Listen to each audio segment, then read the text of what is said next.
अमरपुर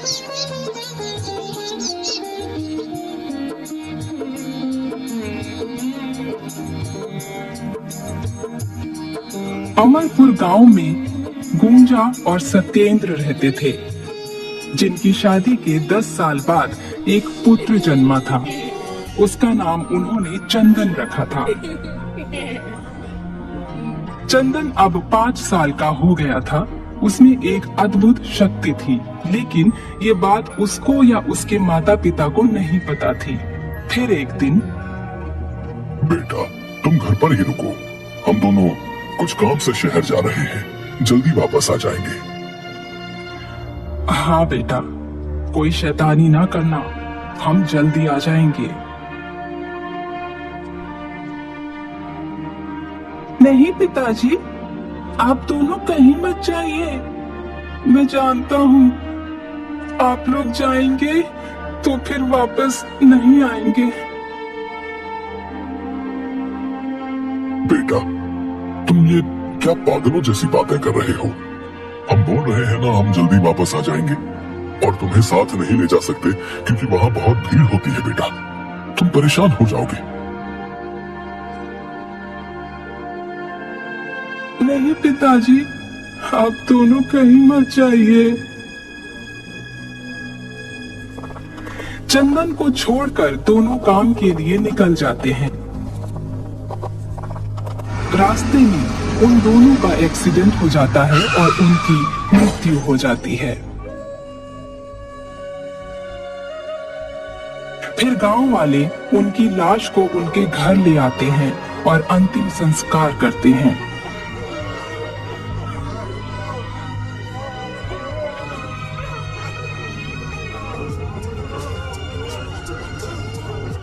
इस घटना के बाद से गांव वाले चंदन को अभागा कहने लगते हैं।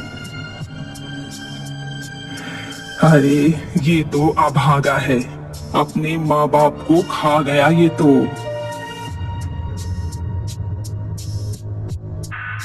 कुछ सालों बाद चंदन अब शहर जाकर मजदूरी करके अपना पेट पालने लगता है।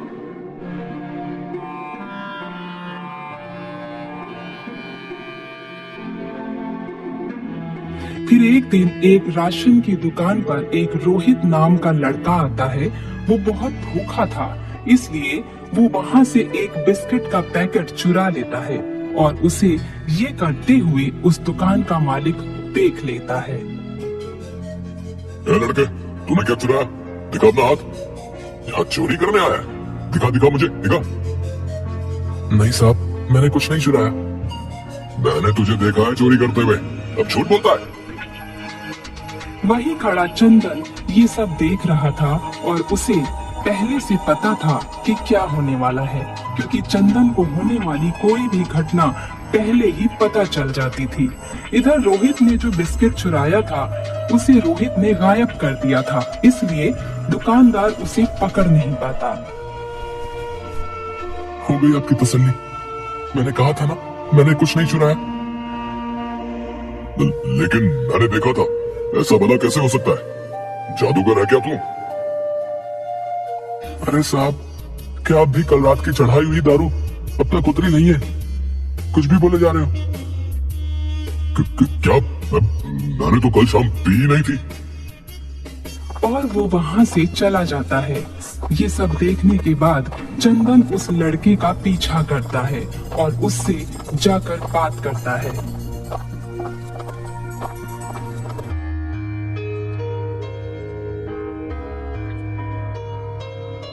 सुनो भाई, तुम भी कुछ मेरी तरह ही लग रहे हो। तुम बिस्कुट चोरी करोगे ये मैं पहले से ही जानता था, लेकिन मैंने कुछ कहा नहीं। अरे भाई, तुम्हें भी कुछ अलग है क्या? मुझे तो मेरे माँ बाप ने घर से निकाल दिया, इसलिए मैं भटक रहा हूँ। तुम क्यों भटक रहे हो? चलो रास्ते में बताता हूँ। लेकिन तुम्हारे माँ बाप ने तुम्हें घर से क्यों निकाला? तुमने ऐसा क्या किया? तुम में तो विचित्र गुण है।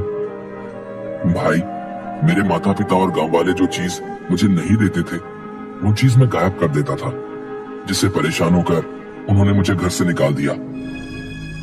वो दोनों ऐसे ही आपस में बातें करते करते चले जा रहे थे। तभी उन्हें एक जगह झगड़ा होता दिखा। वो लोग झगड़ा देखने लगे। तभी वहाँ एक आशीष नाम का लड़का आया। भाई लोग, तुम दोनों क्यों झगड़ रहे हो? तुम बीच में मत बोलो। आशीष वहीं खड़ा रहा और वो लोग झगड़ा करते रहे। दोनों में झगड़ा बढ़ते बढ़ते मारकाट करने की नौबत आ गई। तब आशीष ने उन दोनों के हाथ पकड़कर उनको सब कुछ भुला दिया कि वो दोनों झगड़ा क्यों कर रहे थे। अरे भाई, हम यहाँ क्यों खड़े हैं और यहाँ भीड़ क्यों लगी है? अरे यार, मुझे ऑफिस जाने के लिए लेट हो रहा है और मैं यहाँ खड़े खड़े बातें कर रहा हूँ। ये क्या हो रहा है? सभी लोग फिर अपने अपने काम पर लौट जाते हैं। लेकिन रोहित और चंदन समझ जाते हैं कि आशीष में भी कुछ अलग से ही गुण हैं। फिर वो दोनों आशीष से बात करने लगते हैं। भाई, तुम में ये गुण तो बड़ा ही लाजवाब है। वैसे तुम करते क्या हो? मैं एक मंदिर में पुजारी हूँ। मेरा इस दुनिया में कोई नहीं है।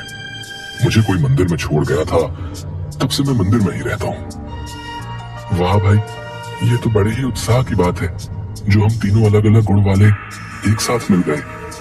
ये बड़ा ही फायदेमंद होगा। ये फायदेमंद कैसे होगा? चलो मैं बताता हूँ। तीनों आपस में बातें करते करते शहर के मेन मार्केट में बैंक के पास पहुंचते हैं। चंदन को वहां कुछ अनुभव होने लगता है और वो कहता है,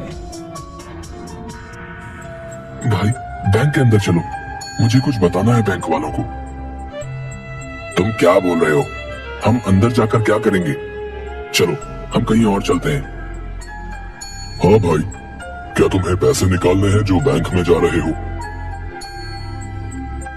अरे चलो तो अंदर, मैं बताता हूँ। तीनों एक साथ अंदर जाते हैं और चंदन बैंक के मैनेजर के पास जाकर बोलता है, मैनेजर साहब, आज रात इस बैंक में डाका पड़ेगा, तो आप पहले से ही सावधान हो जाइए। क्या पागलों जैसी बातें कर रहे हो? हैं?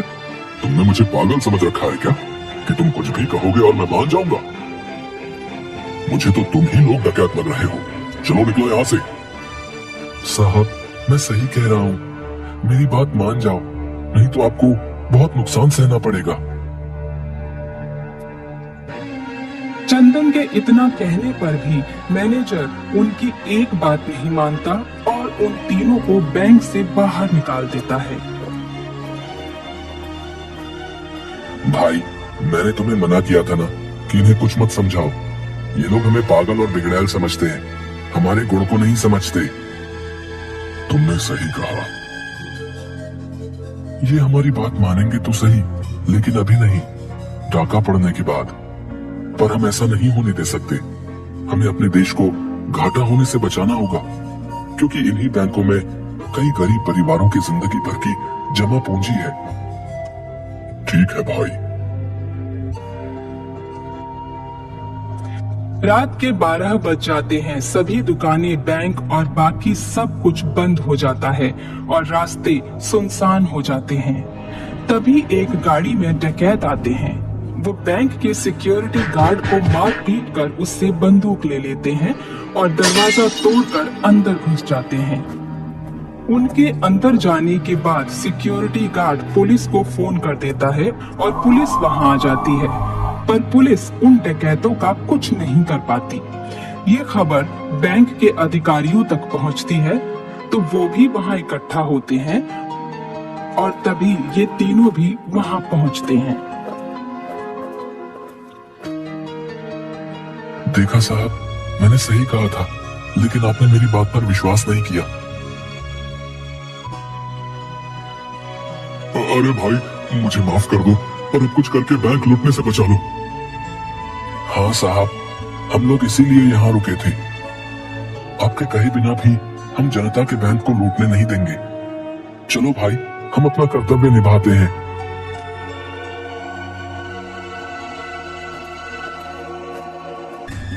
जैसे ही तीनों अंदर जाते हैं तो डकैत तीनों पर हमला कर देते हैं, तीनों को गन पॉइंट पर रख देते हैं। ये देख बाहर खड़े मैनेजर और सभी पुलिसकर्मी डर जाते हैं कि अब क्या होगा, कैसे बैंक बचेगा। तभी अरे भाई, हम लोग तो दूसरे को बचाने आए और खुद ही मुसीबत में फंस गए। बचाओ बचाओ बचाओ, दरोगा साहब बचाओ। बाहर खड़े पुलिसकर्मी भी सभी हंसने लगे और उन लोगों को हंसता देख मैनेजर भी सोच में पड़ जाता है। क्या मैनेजर साहब, आप तो कह रहे थे कि ये जादुई व्यक्ति है, हमें बचा लेंगे। ये तो खुद ही सहायता मांग रहे हमसे। अरे सर, मैं क्या बताऊं, ये लोग खुद ही तो कह रहे थे कि हम जनता के बैंक को लूटने नहीं देंगे। बाहर खड़े सभी पुलिस कर्मियों को हंसता देख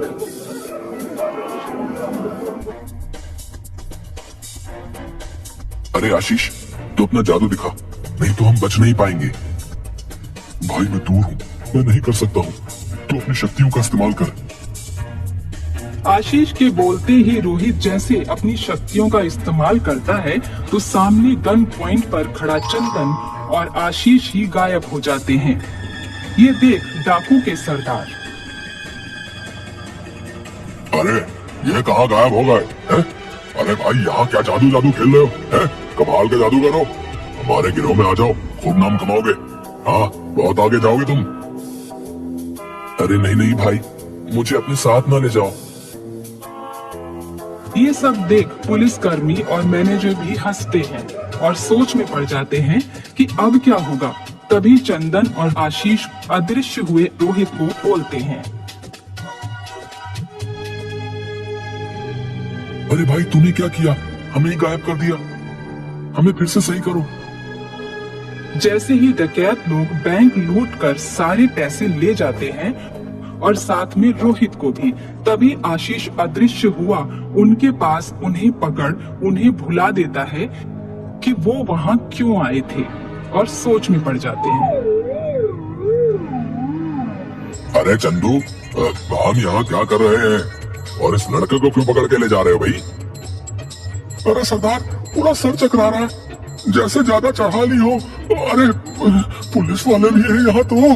अपना गिरोह अब पुलिस वाले भी भर्ती कर रहा है क्या? वाह उस्ताद वाह।